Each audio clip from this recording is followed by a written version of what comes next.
Herzlich willkommen zurück zu Mario Kart 8, zu den neuen DLC-Strecken. Und in der heutigen Folge fahren wir mal nicht wirklich Rennen, sondern wir gucken uns die Strecken einfach mal an. Wir gehen einfach in Zeitfahren und gucken mal, wie die so genau aussehen. Diese Litfaßsäulen sind ja schon mal sehr geil. Mario Motors. Cosmetics Peach, okay. Die Boomerang Bros International Airlines, das ist eine Marke, die kennt man allgemein so. Und dann noch, da ist noch mehr für Mario Motors mit dem Dasher, sehr nice.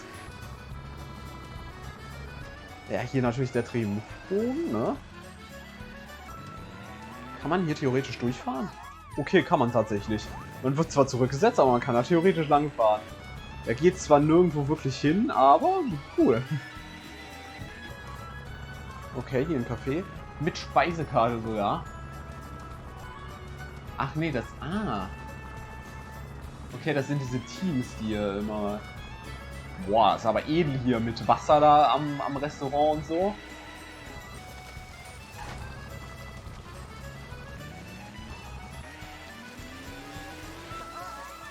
Okay, da werde ich einfach zurückgesetzt. Alles klar. Da soll man also nicht hin. Also Lakitu ist sehr aggressiv tatsächlich auf der Strecke. Können wir das ja mal kurz austesten. Hallo, Piranha-Pflanze? Als ob die nichts macht. Aha, darauf habe ich gewartet. Okay, sie macht was. Hätten wir das geklärt? Okay, da darf man nicht landen scheinbar. Aber da auf das Dach lässt er mich drauf fahren. Hier oben darf ich drauf. Aber auch nicht sehr weit. Alles klar, Lakitu ist wirklich sehr aggressiv hier. Okay. Ja. Also das... Sorry, was ist das? Ich meine, wenn die Sprites verwenden, okay, ne? Das fällt gar nicht mal so sehr auf, dass das Sprites sind. Aber wieso haben die so unglaublich wenige Frames in ihrer Animation? Das sieht wirklich einfach nur schlecht aus. Toad Polar Expedition. Anspielung auf den Polarkreis-Parcours. Ja, die meisten von den Werbungen hier kennt man. Auch nice, dass hier überall diese MKTV-Vans stehen. Das ist auch ziemlich nice. Und das hier, das ist mir echt noch nie aufgefallen. Das war bestimmt in der 3DS-Version auch so, aber dass da so Pilze drauf sind, das habe ich noch nie bemerkt. Oh, und hier liegen Reifen in der Mitte. Okay, also es könnte ein bisschen schwierig sein, hier durchzufahren mit dem Pilz. Das Gras, das finde ich auch. Also das ist einfach nur eine Farbe und fertig. Bei dem Gras, ja. Das sieht echt nicht hübsch aus. Das Spiel, die Strecken sehen einfach nicht so schön aus wie die ursprünglichen Strecken im Spiel und wie auch die ursprünglichen DLC-Strecken. Aber ich finde das für den Preis eigentlich okay. Also 25 € für 48 neue Strecken. Für 48 neue Strecken ist echt okay. Also das sind wirklich so die zwei Sachen, die mich aktuell stören. Dass das da die Sprites sind und halt einfach die Kokospromenade ist komplett ruiniert. Okay, hier habe ich gerade gesehen, da steht einfach eine Leiter. Keine Ahnung, ob die Leiter vielleicht da ist, um Weather Tanko durchzuführen. Aber nee, das ist die andere Seite, ne? Ja. Yoshis Egg Market. Lol, da oben ist ein... Da ist ein Nest oder so von einem Vogel, ne? So ein Adlerhorst vielleicht. Ja, cool. Dieser Tunnel, der sieht natürlich richtig nice aus. Der gefällt mir sehr gut, auch hier mit diesen Kristallen. Reagieren diese Kristalle auf das Licht von den Karts? Das ist geil.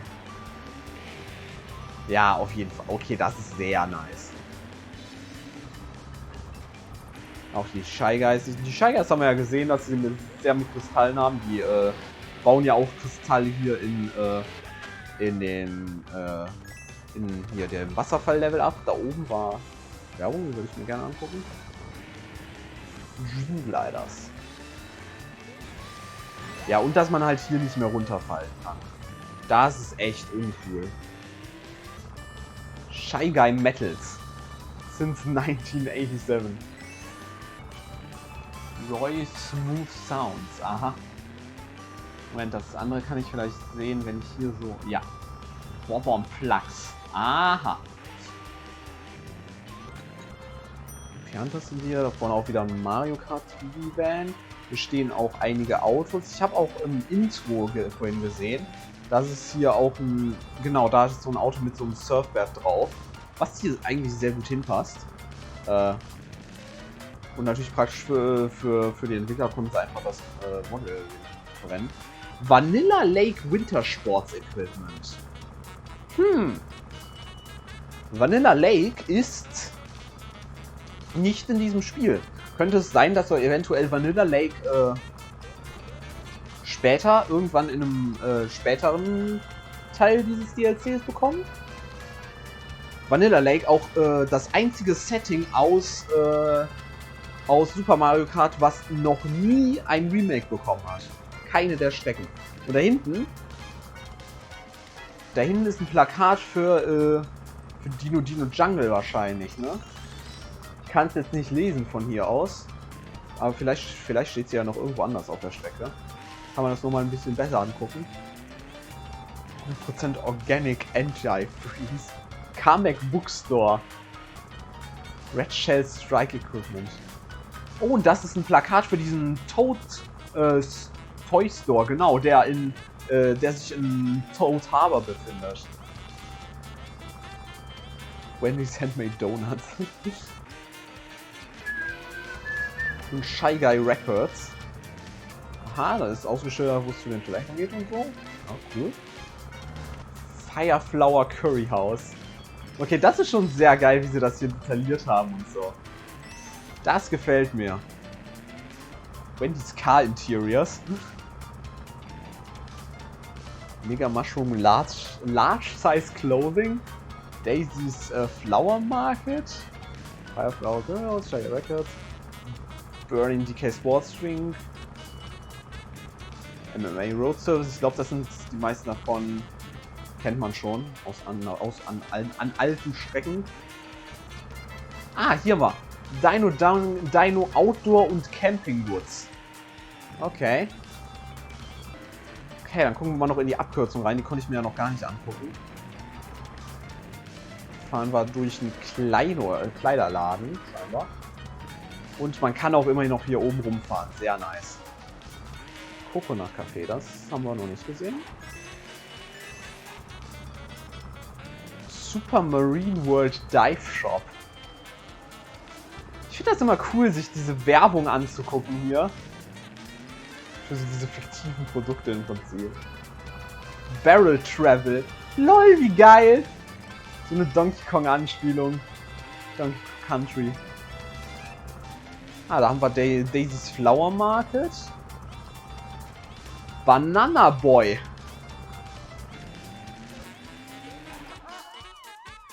Okay, das ist lame. Warum kann man da unten nicht, hinten nicht rumfahren? Das ist ja blöd. Das gefällt mir nicht. Fountain Café. Ganz wichtig, das geht auch noch. Das hier finde ich extrem geil. Das ist mir schon beim ersten Mal aufgefallen. Dieses Design da an der Wand. Das sieht ziemlich cool aus. Hier, ja, der Turbostreifen ist... Okay, den Turbostreifen hier haben sie aber sehr breit gemacht. Im Original ist das eher so schmaler, aber länger.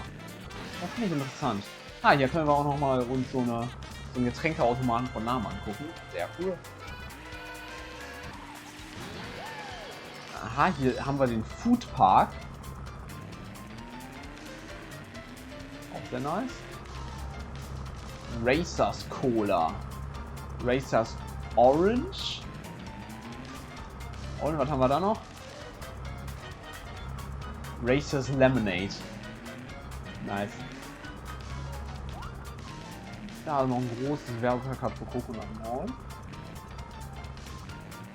Nice. Oh, und da hinten ist ein Kreuzfahrtschiff. Das ist cool. Ist das vielleicht Daisys Dumper? Nee, ich glaube nicht. Nee. Aber das ist cool. Das haben sie da ein bisschen mehr detailliert. Das war ursprünglich einfach nur Wasser und sonst nichts. Das ist cool. Aber sorry, diese Autos gehen halt wirklich gar nicht. Du. Das passiert halt nichts mal was, wenn man dagegen fährt. Man bombt einfach nur. Man wird nicht mal getroffen, sage ich mal. Also das ist wirklich lame. Also Coconut Mall haben sie verkackt. Sagen wir so. Das war so ein wichtiges Element von dieser Strecke. Das kann man doch nicht einfach rausnehmen. Ja gut, Japanisch kann ich natürlich nicht lesen, von daher weiß ich nicht, was da steht. Oh, das ist cool. Da ist so eine kleine U-Bahn-Station. Gucke ich mir gleich mal an, wenn ich da langfahren kann. Ja, kann ich leider nicht lang. Da die Flaggen von den Charakteren. Leute, Mario Kart Store oder so? Da sind auch sehr große Plakate dran, aber die kann man nicht wirklich erkennen. Steht Computer Company? Das ist eine sehr große Werbung an diesem Gebäude, aber die kann ich leider nicht erkennen. Okay, warte mal. Vielleicht, wenn ich hier runterfahre und dann mich umdrehe und nach oben gucke. Vielleicht kann ich sie dann erkennen. Nee, leider auch nicht. Schade. Hätte ich gern gesehen. Toad Harbor. Nice. Bushaltestelle.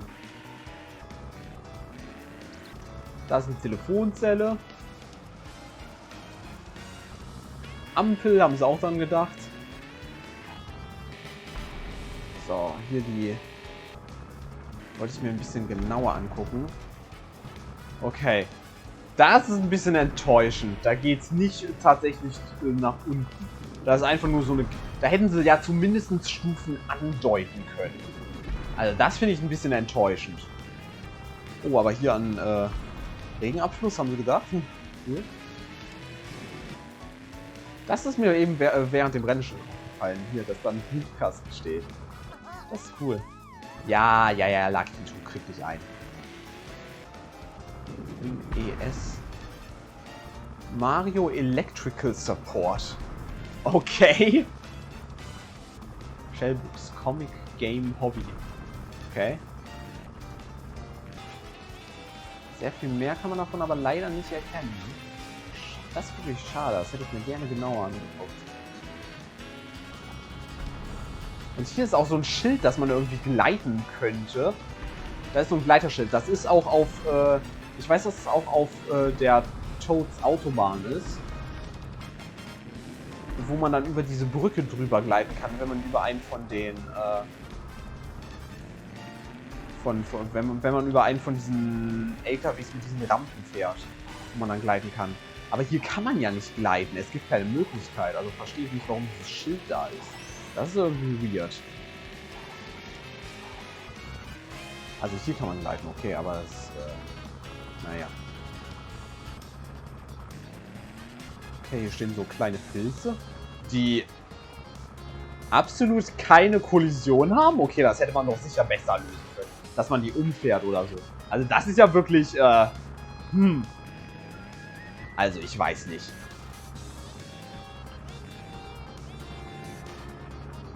Lol, das Auto schiebt. Was? Seit wann funktioniert das? Normalerweise bin ich einfach zu langsam und kollidiere deshalb nicht damit. Kann ich hier außen vorbeifahren? Ja, okay. Aber Lucky Two ist natürlich wieder sehr aggressiv. Wer kennt's? Sunshine Parts. Steht noch irgendwas in der Ecke, aber das kann ich nicht lesen, was da oben steht. Das ist zu klein. Tropical Grocery, okay.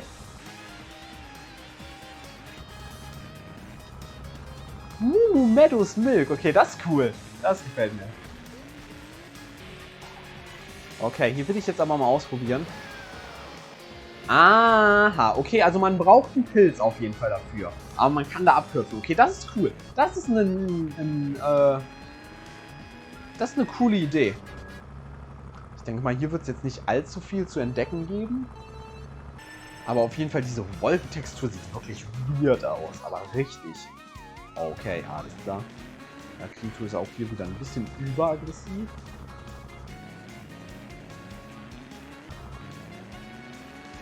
Ich vermute mal, hier kann man nicht einfach so lang fahren. Okay, doch, das geht tatsächlich. Das ist aber... Okay, ich versuche das mal mit dem Pilz.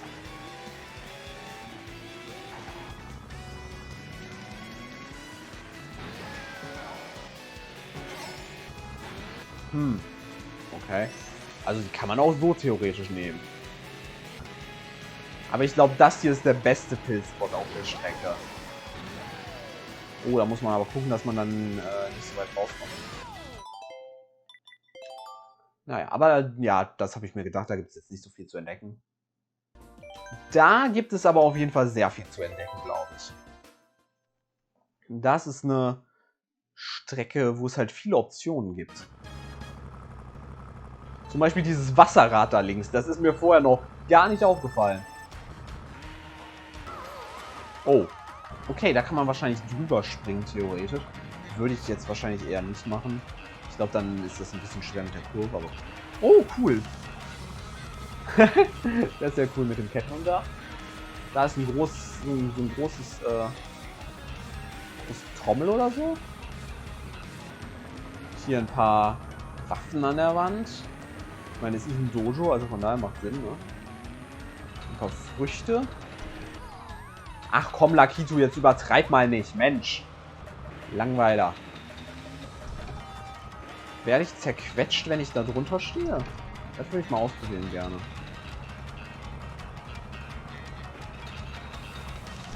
Nö, ich werde einfach nur auf die Seite gestoßen, okay. Okay, hier sind auch diese... LOL, da gibt es eine Abkürzung. Das ist mir bisher noch gar nicht aufgefallen, dass es da eine Abkürzung gibt. Also scheinbar. Tatsächlich, hier gibt es eine Abkürzung. Wie cool.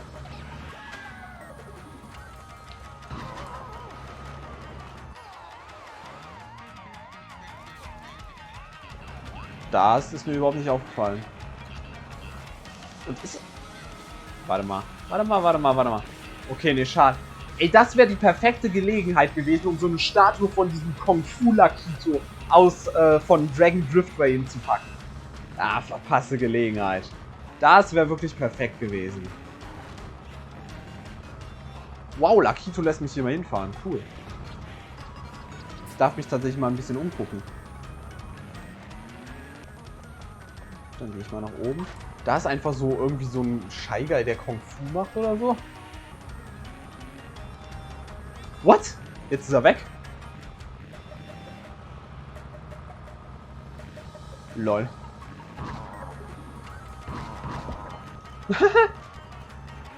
Okay. Fässer, Truhen. Paar Bambusrollen oder so. Da ist ein großes Zahnrad. Das ist wahrscheinlich der Mechanismus, um diese Teile hoch und runter zu bewegen. Das finde ich so ziemlich weird, dass man hier einfach die Treppe runterfährt, vor allem hochfährt. Vor allem jetzt, ich stehe halt gerade einfach auf gar nichts. Ich schwebe im Grunde genommen. Das finde ich ein sehr weirdes Design-Detail. Das hätte ich sinnvoller gefunden, hätten sie da einfach eine Rampe gemacht. Naja, okay, da haben wir uns die Strecken mal ein bisschen angeguckt. Ich würde sagen, in der nächsten Folge spielen wir dann die Cups im gespiegelten Modus. Also, wenn ihr das nicht verpassen wollt, dann abonniert den Kanal. Bis dann.